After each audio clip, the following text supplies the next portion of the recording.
For many, it's a dream to marry and be with the women of every region of the world. It becomes a fantasy to experience what it's like to be with different women, sleeping with them and spending a life with them. However, for most people, it's only a dream that can never come true because of the impracticality involved. Yet, for King Solomon of Israel, this was just a wish he could fulfill day and night. He had over 1,000 women in his harem, some of whom were his announced wives while the others were concubines. Now, you might think he would be only a womanizer, without any wisdom. However, surprisingly, he was the wisest of the kings mentioned in the Bible, making ancient Israel one of the most prosperous kingdoms in the world. But his interest in women led him to somewhere he had never thought about. Welcome to a new episode of Uncovering Untold Stories, a channel where we talk about the secret and hidden historical stories, events, and incidents of the past that find their roots in either religious or history books. It's a place where you will hear the most unorthodox and hard-to-believe stories that have been forgotten but are part of history, shaping our lives to this day. In this episode, we will tell you the dark and lustful side of King Solomon and how this led to his downfall. Let's get started. The wisdom of King Solomon can be known from one of his famous judgments given in the Old Testament of the Bible, found in 1 Kings chapter 3, verses 16 to 28. King Solomon, renowned for his wisdom, was approached by two women who were disputing over the motherhood of a baby. Both women claimed to be the mother of the child. They lived in the same house and each had given birth to a son. Tragically, one of the babies had died during the night, and each woman claimed the surviving baby as her own. Facing this dilemma, Solomon proposed a dramatic solution to reveal the true mother. He called for a sword and declared that the baby should be cut in half, with each woman receiving half of the child. This shocking proposal was a test to see how the women would react.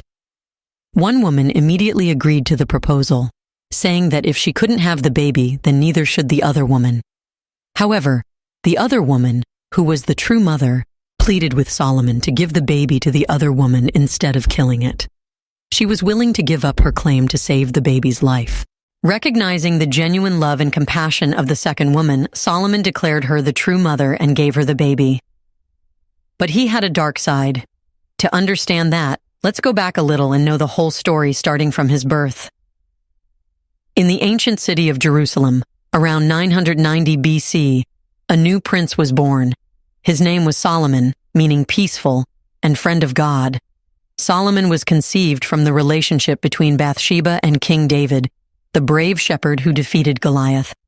However, Solomon's story began with a dark secret: the adulterous affair between King David and Bathsheba, who was married to Uriah the Hittite, a courageous soldier in David's army.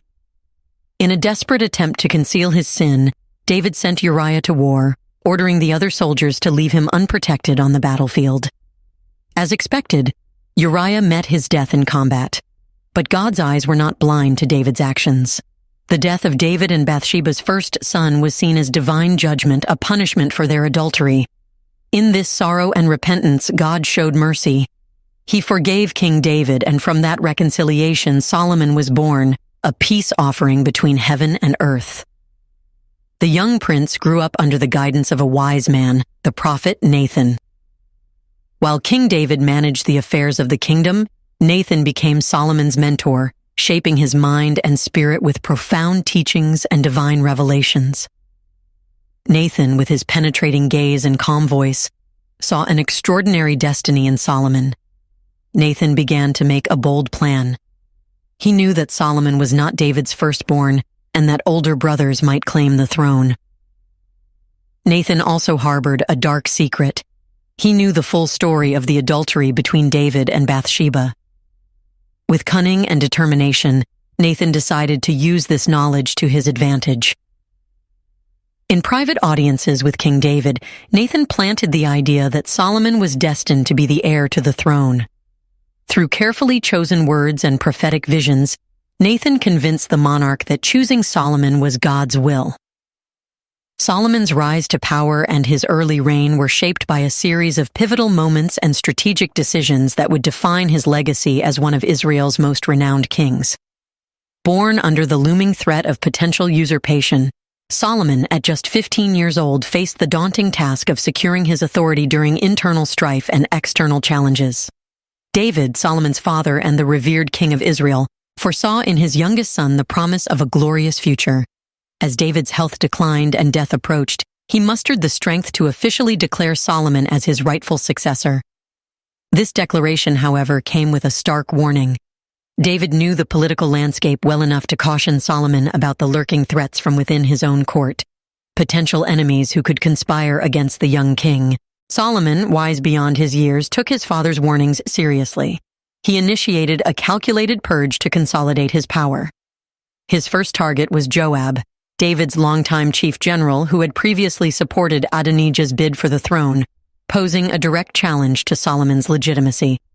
By swiftly removing Joab from the picture, Solomon sent a clear message. No one, regardless of their past loyalty or status, was exempt from his pursuit of justice and security. Next, Solomon addressed the threat posed by Adonijah, David's eldest surviving son, who had attempted to seize the throne before Solomon's official ascension. By eliminating Adonijah, Solomon eliminated the foremost contender to the throne and extinguished any lingering ambitions for rebellion or conspiracy against his rule. Understanding the importance of military prowess in maintaining stability and deterring external threats, Solomon turned his attention to strengthening Israel's military might. He forged a significant alliance with Egypt, a powerful neighboring kingdom, by marrying the daughter of Pharaoh. This union not only solidified diplomatic ties but also brought strategic benefits, enhancing Israel's defense capabilities and expanding its influence in the region.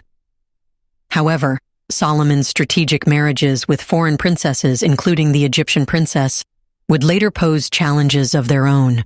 Despite the initial political gains, these alliances introduced foreign influences and religious practices that would undermine Israel's monotheistic faith, a core principle of the nation's identity. Before we continue further, tell us, are you enjoying the video? If yes, please like and share the video and subscribe to our channel to watch more videos about little heard and untold real historical stories. Let's continue now. In these political maneuvers and strategic calculations, Solomon experienced a profound and transformative encounter with God. In a dream, God appeared before Solomon and offered him anything he desired.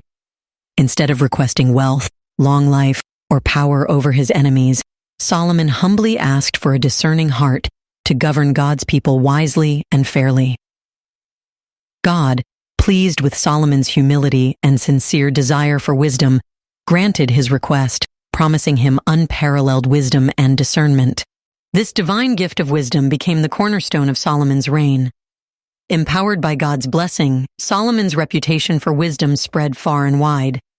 People from distant lands sought his counsel, eager to hear his insights and judgments.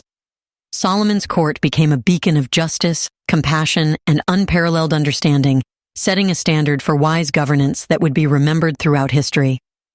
Despite Solomon's profound wisdom and just rule, challenges persisted within the kingdom.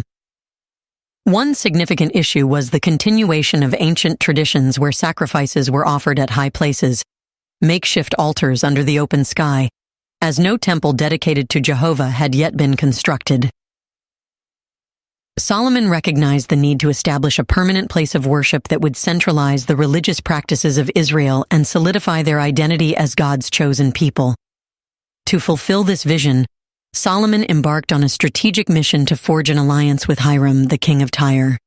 Tyre was renowned for its wealth, expertise in construction, and abundant natural resources, making it an ideal partner for Solomon's ambitious project. In a diplomatic move of mutual benefit, Solomon proposed to Hiram that they collaborate on the construction of the first temple of Israel. This temple would not only fulfill God's command to David, but also symbolize Israel's commitment to Jehovah as their sole deity. Hiram, recognizing the greatness and strategic vision of Solomon, enthusiastically agreed to the partnership. He pledged to provide the necessary materials, cedar and cypress wood, as well as skilled craftsmen from Tyre. In return, Solomon promised to supply Tyre with food and other goods, establishing a thriving economic exchange that would benefit both kingdoms.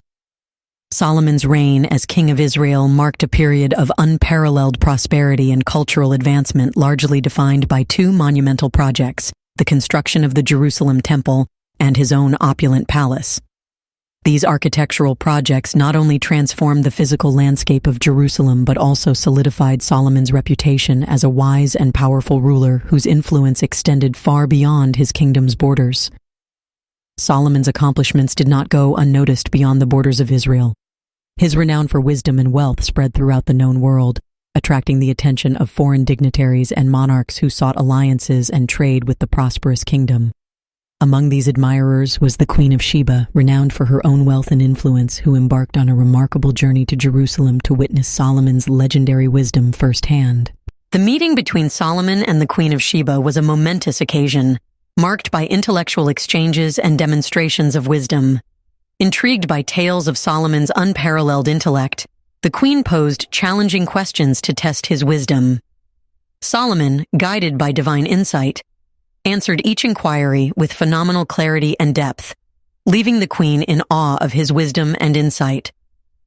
Upon witnessing Solomon's wisdom and experiencing the splendor of his kingdom firsthand, the Queen of Sheba expressed profound admiration, acknowledging that the stories of Solomon's wisdom and prosperity, which had reached her in distant lands, had not done justice to the reality she encountered.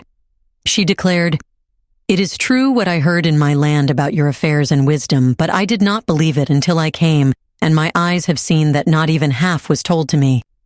Your wisdom and prosperity exceed the fame I had heard." Ultimately, the Queen of Sheba married King Solomon. Solomon's reign was characterized not only by intellectual prowess but also by material wealth and prosperity. Throughout his kingdom, there was an abundance of gold, silver, and precious stones, testifying to the prosperity brought about by Solomon's wise governance and flourishing trade relations. His throne itself was a masterpiece adorned with ivory and pure gold, symbolizing the opulence and splendor that defined his reign. Not only that, but in addition to his literary work on wisdom, King Solomon also wrote about love. The Song of Solomon celebrates the beauty and passion of romantic love. This poetic work portrays an intimate dialogue between lovers, often interpreted allegorically as representing the love between God and his people, or Christ and the Church. However, it's for the readers to decide who is the subject. Despite Solomon's unparalleled wisdom and devotion to God early in his reign, his later years were marred by moral compromise and spiritual decline. His affinity for foreign women, including 700 wives and 300 concubines, introduced a significant threat to his fidelity to God and Israel's monotheistic faith. The grandeur of Solomon's palace, embellished with luxury and splendor, housed a sprawling harem that reflected both his political strategy and personal indulgence.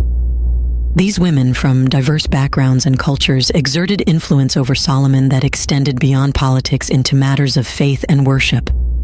They introduced foreign gods and rituals into Jerusalem, challenging Israel's commitment to Yahweh and compromising Solomon's spiritual integrity. As Solomon endeavored to maintain political alliances through marital bonds, his actions betrayed the foundational principles of the Israelite faith.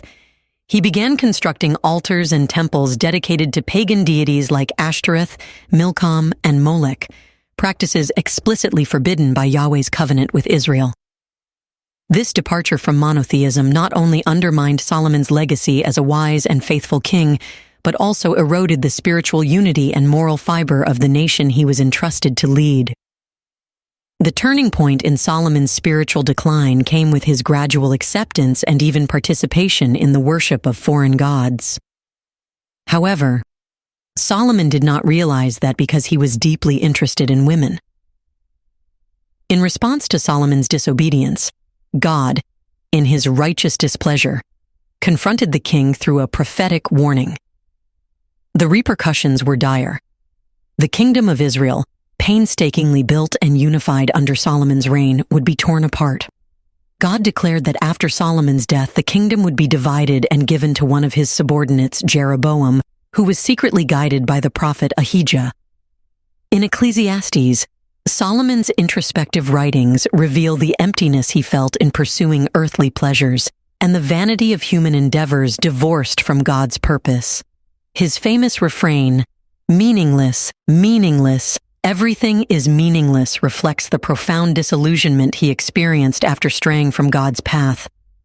Solomon's death marked the end of an era in Israel's history, a period of unprecedented splendor and wisdom that would not be matched by subsequent generations.